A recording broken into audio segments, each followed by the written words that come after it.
The ink on the page blurs as my eyes sting. The words I've written for his wedding vows searing into my soul. I, Daniel Carter, White House Secretary to Senator Ethan Brooks, have just crafted the promises that will bind the man I love to someone else. Every syllable feels like a betrayal of the heart I've kept silent for years. It's late. The West Wing quiet except for the hum of my thoughts. I sit at my desk, surrounded by memos and schedules. But all I see is Ethan, his sharp jawline, his easy laugh, the way his blue eyes crinkle when he's genuinely happy. He's 32, a rising star in Washington, D.C., with a charisma that lights up rooms and a kindness that makes you believe in good men. I'm 30, just his secretary, a black man from Chicago who clawed his way into this world of power and privilege, hiding my truth behind crisp suits and careful words. Tonight, Ethan's engagement party is unfolding in a glittering ballroom across town. I wasn't invited not out of malice, but because I'm staff, not friend, in the eyes of his fiancée, Claire. She's a senator's daughter, poised and perfect, with a smile that wins voters and a lineage that secures alliances. I've seen the way she looks at Ethan, like he's her future. I've also seen the way he looks at me, in fleeting moments when he thinks no one notices, a gaze that lingers too long, heavy with something unspoken. I met Ethan 3 years ago, when he was a newly elected senator from Colorado, all ambition and ideals. I was assigned to his office, a nobody with a knack for words and a talent for keeping his chaotic schedule in line.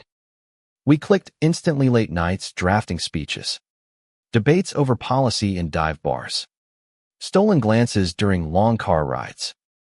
I told myself it was professional admiration, nothing more. But then came the night in Denver. After a grueling campaign event, we were alone in his hotel suite, exhausted, sharing a bottle of cheap whiskey. He leaned in, his breath warm, and whispered, "Daniel, you're the only one who gets me." Our lips were inches apart, the air electric. But he pulled back, and we never spoke of it again. Now, he's marrying Claire in 2 weeks. I'm tasked with writing his vows because, as he put it, "You're the best with words, Dan." He doesn't know each vow I write is a confession I can't speak, a love I can't claim. I'm trapped in this office, in this role, in this secret. My phone buzzes. Ethan's name lights up the screen. "Dan, need you at the party. Claire's asking for the vow draft. Can you bring it?" His voice is casual, but there's an edge, like he's pleading for something more. I hesitate, my heart racing. I could say no, protect myself from the pain of seeing them together. But I'm drawn to him, always have been, like a moth to a flame that might burn me alive. I grab the draft, my handwriting shaky on the page, and head out into the D.C. night. The city pulses with power, but I feel powerless, caught in a story where I'm the ghostwriter, not the hero. The party is at the Willard Hotel, a stone's throw from the White House. I step into the ballroom, all chandeliers and champagne, and spot Ethan across the room. He's in a tailored tux, laughing with Claire, but his eyes find mine. For a moment, the world narrows to just us. "Dan," he calls, waving me over. Claire turns, her smile polite but distant. "The vows?" she asks, her tone clipped. I hand her the paper, my fingers brushing Ethan's as I do. His touch lingers, a spark that makes my chest ache. "They're perfect," he says softly, reading them, his voice catching on the words forever and devotion. I wonder if he hears my heart in them. As Claire pulls him away to greet guests, I retreat to a corner, watching the man I love play the part of the perfect fiancé. But I know him, the real Ethan, the one who doubts, who dreams, who once almost kissed me. And I know this wedding, this life he's choosing, might not be his truth. The night stretches on, and I'm invisible among the elite. A black gay man in a world that rarely sees me. Yet Ethan keeps glancing my way, his eyes a silent question. I don't know if I'm brave enough to answer either, if I'll lose him forever by staying silent. The Willards' ballroom glitters like a cage, each crystal chandelier reflecting a truth I can't escape. Ethan is slipping away. I clutch a glass of untouched champagne, my eyes tracking him as he moves through the crowd. Claire's hand on his arm. Every laugh, every touch between them feels like a knife twisting in my gut. I shouldn't be here. I should have sent the vows by email, kept my distance, preserved what little of my heart remains. But Ethan's call was a siren's song, and I'm too weak to resist. I find a quiet alcove near the bar, the hum of conversation fading as I replay that moment in Denver. His breath on my cheek, the whiskey on his lips, the way his hand hovered near mine before he retreated. Was it fear, shame, or something else I've been too afraid to name? Dan, you're hiding. Ethan's voice pulls me back. He's standing too close, his tuxedo jacket unbuttoned, a lock of blonde hair falling over his forehead. He's always been effortlessly beautiful. But tonight, there's a crack in his polished tightness around his eyes, a tremor in his smile. Just catching my breath, I lie, forcing a grin. Big night for you. He glances toward Claire, who's laughing with a group of donors. Then back at me. Yeah, big. His voice is hollow. And for a second, I think he might say more. But a guest interrupts, clapping Ethan on the shoulder. And the moment shatters. I'm left alone again, my thoughts spiraling. I've always known I'm different. Growing up in Chicago's South Side, I learned early to hide who I am. Being black was enough of a battle. Being gay was a secret I buried deep. I fought for every opportunity, from scholarships to this White House job, knowing one misstep could cost me everything. Falling for Ethan was never part of the plan. He's straighter, so I thought, until that night in Denver. Now, I'm caught in a dangerous hope that he might feel what I feel, that he might choose me over this perfect political life. The vows I wrote haunt me. I promise to cherish you, to stand by you, to build a life together. They're for Claire, but they're about Mimi longing. My sacrifice. I wonder if Ethan senses it. He's always trusted me with his words, his speeches, his dreams. But this is too much. Daniel. Claire's voice cuts through my thoughts. She's beside me now, her blonde hair swept into an elegant updo, her green eyes sharp. The vows are beautiful. You've outdone yourself. Her praise is genuine, but it stings. She doesn't know I'm bleeding into every line. Thanks. I manage, my throat tight.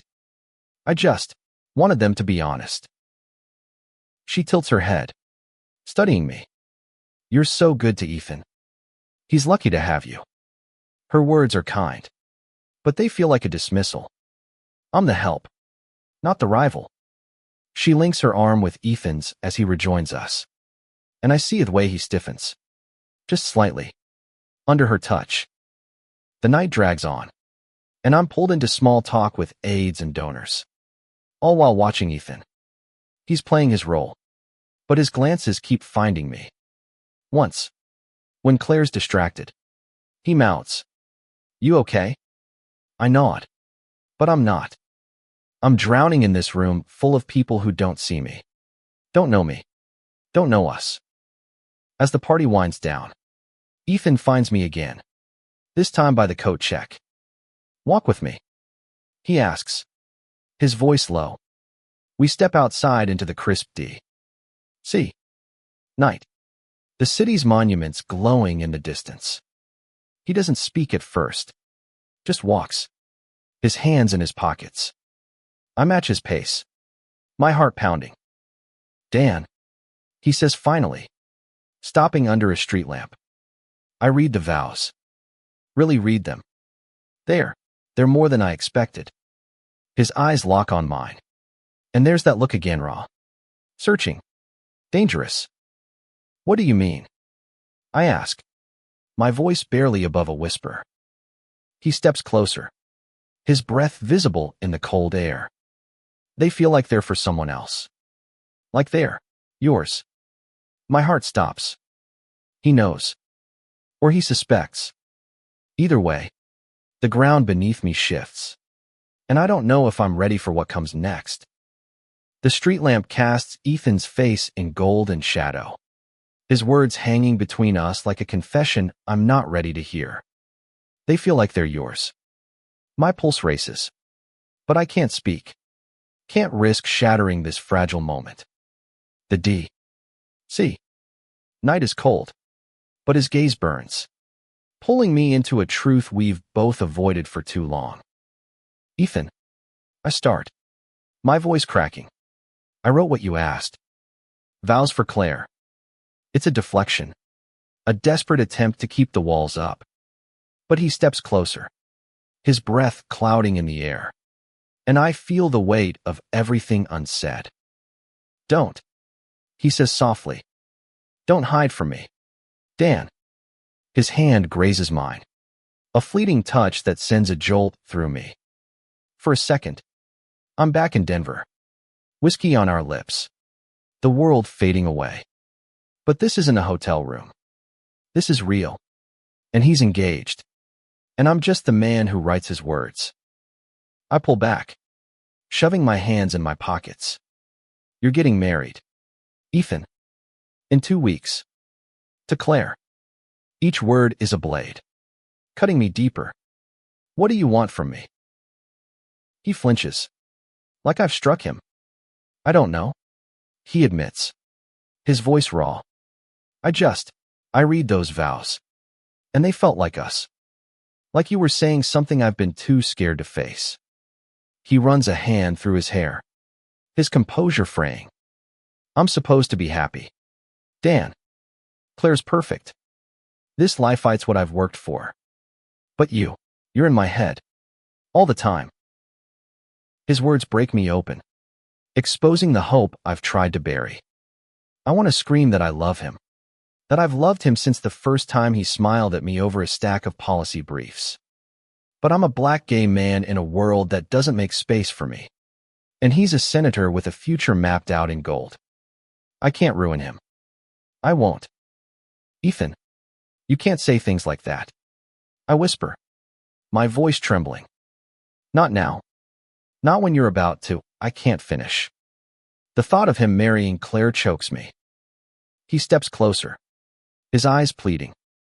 What if I'm making a mistake? What if this isn't what I want? His voice drops, barely audible. What if it's you? The world tilts. I want to grab him, kiss him, tell him to choose me. But the weight of his life, his career, his family, the expectations crushes that dream. You don't get to do this, I say, my voice hard despite the tears burning my eyes. You don't get to unravel me when you're about to walk down the aisle. He looks away, toward the glowing Capitol dome, and I see the war in him, duty versus desire, safety versus truth. I'm sorry, he murmurs. I needed you to know. I turn and walk away, my heart splintering with each step. Back in my apartment, I collapse on the couch, the vows crumpled in my pocket. I pull them out, rereading my own words. I promise to love you through every storm. To see you. Truly. Always. They're for Claire. But they're about him. About us. The next morning, I'm back in the West Wing. My desk a fortress of routine. Ethan's schedule is packed: interviews, fundraisers, wedding prep. I see him in passing. His smile strained. His eyes avoiding mine. Claire calls, asking for a rewrite of the vows. Something simpler. She says. Less intense. I want to laugh. Or cry. Because those words are my soul laid bare. I rewrite them, stripping away the passion, leaving only polite promises. But as I type, I'm haunted by Ethan's confession. What if it's you? I can't unhear it. Can't unfeel the hope it sparked. I'm torn between running to him and running away, knowing either choice could destroy us both. By noon, Ethan texts, "Meet me at Lincoln Memorial. 8 p.m. Please." I stare at the message, my heart a battlefield. I know I should say no, protect myself, but I'm already imagining his face, his voice, the chance to hear what he couldn't say last night. I'm a fool, but I'm his fool, and I'll be there. The Lincoln Memorial looms in the twilight, its marble columns stark against the darkening sky. I arrive early, my breath catching as I climb the steps, each one heavy with the weight of what tonight might mean. Ethan's text has burned itself into my mind, and I'm here, against every shred of self-preservation, because I can't say no to him. He's already there, sitting on the top step, his silhouette framed by the city's glow. He's in a sweater and jeans, a rare departure from his senator's polish, and it makes him look younger, vulnerable. I sit beside him, keeping a careful distance, though every fiber of me wants to close the gap. "Dan," he starts, his voice low. "I couldn't sleep last night. Not after what I said."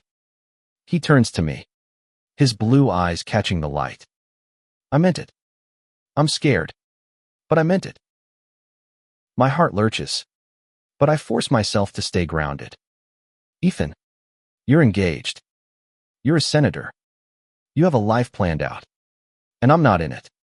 My voice is steady, but inside, I'm crumbling. "You can't just say you want me and expect everything to change." He leans forward, elbows on his knees, staring at the reflecting pool below. I know it's not that simple. Claire's family, her father's connections theory, my ticket to the governor's race. Maybe more. But every time I think about that future, I see you instead. His voice breaks, and I feel the air shift, like we're teetering on the edge of something irreversible. I want to tell him I see him too in every quiet moment, every shared laugh, every speech I've written that carries his dreams. But I'm a black man who's fought to belong in this world, and loving him openly could cost me everything. It could cost him everything. "What are you asking for, Ethan?" I say, my voice raw. "You want me to be your secret, your mistake." "No," he says fiercely, turning to face me. "I want you to be my truth. I'm tired of pretending. Dan, I've been pretending my whole life since I was a kid, knowing I was different, hiding it to fit in." His words hit me like a wave. He's never said it out loud. Not like this. He's gay, or at least grappling with it. And I'm the one he's choosing to tell. I'm silent, my mind reeling. Growing up, I learned to hide my own truth, to survive in a world that didn't want me as I am. I've carried that weight alone. But now Ethan's offering to share it, and it terrifies me. "What about Claire?" I ask. "What about your career? The press? Your voters still tear you apart." He laughs, bitter. "They might. But I'm already tearing myself apart. I can't marry her, Dan. Not when I feel this way about you." He reaches for my hand, his fingers warm against mine. And this time, I don't pull away. The touch is electric, grounding, everything I've wanted and feared. We sit there, hands clasped, the city humming around us. For a moment, it's just us, no titles, no expectations, no wedding looming. But reality creeps in. "What now?" I whisper. "You can't just walk away from her. From everything." "I don't know," he admits. "But I can't keep lying. Not to her, not to myself, and not to you." He squeezes my hand, his eyes searching mine. Will you help me figure this out? Please. I nod, unable to speak, because I'm already in too deep. We stand, still holding hands, and walk back into the night. The future uncertain, but ours to face together. For the first time, I let myself hope not for a fairy tale, but for something real, something worth fighting for. The days after the Lincoln Memorial feel like a dream I'm afraid to wake from. Ethan and I are treading new ground. Our conversations laced with a raw honesty we've never dared before. But the wedding looms. A ticking clock. And every moment with him is stolen from a life he's supposed to live. Back in the West Wing, I'm drowning in work schedules, speeches, and the rewritten vows Claire requested. They're bland now, stripped of my heart, but she approves them with a smile that doesn't reach her eyes. I wonder if she senses the shift in Ethan, the way he's quieter, more distant. I catch him watching me during meetings, his gaze heavy with unspoken promises. We meet in secret now, late nights in my apartment or quiet corners of D.C. parks. Each touch, each whispered word, feels like a rebellion against the world. I'm going to tell her, Ethan says one night, lying beside me on my couch, his head on my chest. I can't marry her, Dan. Not when I love you. The word love stops my breath. I've felt it for years, but hearing it from him is a lifeline and a wound. You're sure? I ask, my voice barely steady. This could ruin you. Your career. Your family. I'm sure. He interrupts, his hand finding mine. I've spent my life chasing what everyone else wanted for me. I want this. I want us. His kiss is fierce. A claim. And I let myself believe we can rewrite this story. But the world doesn't bend so easily. The next day, Claire corners me in the office, her face pale. Daniel, is something going on with Ethan? Her voice is sharp, but there's fear in her eyes. He's been off, and I've seen how he looks at you. My heart pounds, but I keep my face neutral. He's under a lot of pressure, I say, hating the lie. The wedding, the campaign, it's a lot. She nods, but her gaze lingers. Suspicious. I'm walking a tightrope, and one wrong step could send us all crashing.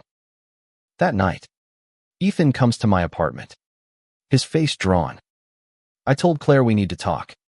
He says, tomorrow, after the fundraiser. I'm ending it. His words are resolute, but I see the fear in him, the weight of appending his life, of facing a world that might not accept him. I pull him close, my arms a safe haven. Whatever happens, I'm here. I whisper, we'll face it together. But as he falls asleep beside me, I'm haunted by what's coming. The press will be merciless. His voters, his allies, they'll turn on him. And me, I'll be the scandal, the black gay secretary who corrupted their golden boy. The fundraiser is a blur of smiles and handshakes, Ethan playing his role to perfection. I stay in the background, my heart in my throat, knowing what's coming. After, he pulls me aside. I'm telling her tonight, he says, his voice steady but his hands trembling. Come with me. I need you there. I hesitate. This is his moment, his truth to tell. But I see the plea in his eyes, and I nod. We drive to Claire's apartment, the city lights blurring past. My mind races. Will she cry? Scream? Understand? Will she blame me? I'm not ready. But for Ethan, I'll face anything. We stand outside her door, his hand in mine. Ready? I ask. He nods, but his grip tightens. For you. I am. He knocks, and the door opens to a future we can't predict, but one we'll write together. Claire's apartment smells of lavender and wealth, all soft lighting and sleek furniture. She stands in the doorway, her blonde hair loose, her expression wary as she sees me beside Ethan. "What's this about?" she asks, her voice tight, her eyes flicking to our joined hands. Ethan takes a breath, his grip on me steadying him. "Claire, we need to talk," he says, his voice calm but resolute. "Can we come in?" She nods, stepping aside, and I feel the weight of her gaze as we enter. My heart pounds. I am an intruder in this moment. Yet Ethan needs me here, and that's enough. We sit in her living room, Ethan and I on the couch, Claire in an armchair across from us. The silence is suffocating. "Claire," Ethan begins, "I can't marry you." The words land like a bomb, and her face crumples, a mix of shock and dawning realization. "Why?" she whispers, but her eyes dart to me, and I know she's already piecing it together. I want to disappear, to spare her this pain, but I stay, anchored by Ethan's hand. "I've been lying to myself," Ethan says, his voice breaking. "And to you. I'm in love with Daniel." The confession hangs in the air, raw and undeniable. I feel exposed, my truth laid bare in this pristine room. But Ethan's certainty grounds me. Claire's eyes fill with tears, but her voice is steady. "How long?" she asks, looking at me now. "How long have you two?" "It's not like that," I say quickly, my voice low. "Nothing happened until recently. I swear. It's true, but it feels like a half-truth. My love for Ethan has been a constant, even if unspoken." She laughs, a bitter sound. "I saw it. You know, the way you looked at him. I thought it was loyalty, admiration, but it was more, wasn't it?" She turns to Ethan. "And you? You let me plan a wedding while you were falling for him." Ethan flinches. "I didn't know how to face it. Claire, I thought I could be what you needed, what everyone needed. But I can't. I'm sorry." She stands, pacing, her hands trembling. "Do you know what this will do to us? To your career? My father will destroy you, Ethan. And you," she points to me, her voice sharp. "You'll be the villain in this story." "I know," I say quietly. "But I love him, and he deserves to be happy." The words slip out. My own confession, and Ethan's hand tightens around mine. Claire wipes her eyes, her composure cracking. "Get out," she says, her voice barely above a whisper. "Both of you." We leave, the door closing softly behind us. But the sound feels final, like a chapter ending. Outside, Ethan pulls me into a hug, his breath ragged. "I didn't want to hurt her," he murmurs. But I had to be honest. I hold him, my own fears swirling her father's influence. The press, the fallout. But in his arms, I feel a flicker of hope. The next morning, the news breaks. A gossip site, tipped off somehow, runs the headline: "Senator Brooks calls off wedding amid rumors of affair with male staffer." My name is there, my face splashed across the internet. Ethan's phone explodes with calls. His team, his family, reporters. We're in my apartment, the world closing in. "I'll handle it," Ethan says, his jaw set. "I'll protect you, Dan." But I see the fear in his eyes, the same fear I feel. We're exposed, and there's no going back. The fallout is brutal. By noon, my inbox is flooded with hate mail. My social media a battleground of slurs and threats. The headlines scream, "Senator's scandal rocks D.C." Ethan's team scrambles, issuing statements about personal decisions and privacy. But the damage is done. I'm the male staffer, the black gay man who seduced their golden senator. The truth of our love is buried under lies. Ethan stays with me, refusing to leave my apartment as the storm rages. I meant what I said. He tells me, his voice fierce. I'm not hiding anymore. But I see the toll it's taking. His phone buzzes with texts from his parents, his campaign manager, Claire's father. They're all demanding answers. Loyalty. Retreat. I'm no stranger to hate. Growing up, I faced it for my skin, my dreams, my quiet defiance. But this is different. This is my heart, exposed and vilified. Ethan tries to shield me, drafting a public statement. But I stop him. You can't fix this with words. I say, not yet. We need to be smart. He looks at me, his eyes desperate. I don't want to lose you, Dan. Not after all this. I kiss him, soft and steady, pouring everything I feel into it. You won't. I promise. Though I'm not sure I believe it. We decide to lie low. But D.C. is relentless. Claire's father, a powerful senator, leaks more to the press, painting Ethan as unstable, me as opportunistic. My job at the White House is under review. Ethan's poll numbers plummet. Yet in the quiet moments, when it's just us, we find refuge. We cook dinner, laugh over old memories, make love with a tenderness that feels like defiance. One night, Ethan gets a call from his sister, Lily, the only family member still speaking to him. Come home, she urges. Talk to Mom and Dad. They're angry, but they love you.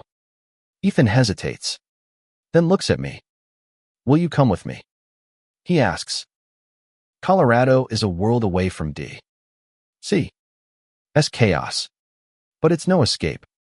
His parents' sprawling ranch is beautiful but cold. Their welcome strained. His mother hugs him, then eyes me warily. You're Daniel, she says, not unkindly, but with a distance I feel in my bones. His father barely speaks, his disapproval a wall. Dinner is tense. Ethan holding my hand under the table.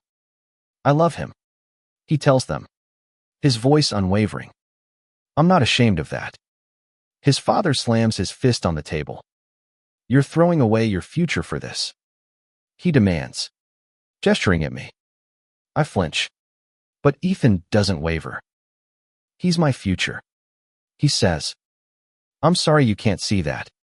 His mother cries. His father storms out. But Lily squeezes Ethan's shoulder. A quiet ally. Later, in the guest room, Ethan breaks down, his tears soaking my shirt. I thought they'd understand. He whispers. I hold him, my own heart aching. But I know this is only the beginning. Back in D.C., we face the press. Ethan holds a conference, his hand in mine, declaring his truth. He's gay. He's in love. And he's not running from it. The cameras flash. The questions cut. But he stands tall. I'm terrified, but proud, because he's choosing us, even if it costs him everything. The press conference changes everything. Ethan's face is everywhere, his coming out a lightning rod. Some call him brave, others a traitor. I'm still the villain in too many stories. But Ethan's hand in mine is a shield, a promise that we're in this together. The White House fires me, citing distraction. But Ethan quits his Senate seat, refusing to play their game. I don't need their approval, he tells me. I need you. We move to a small apartment in Chicago, my hometown, far from D.C.'s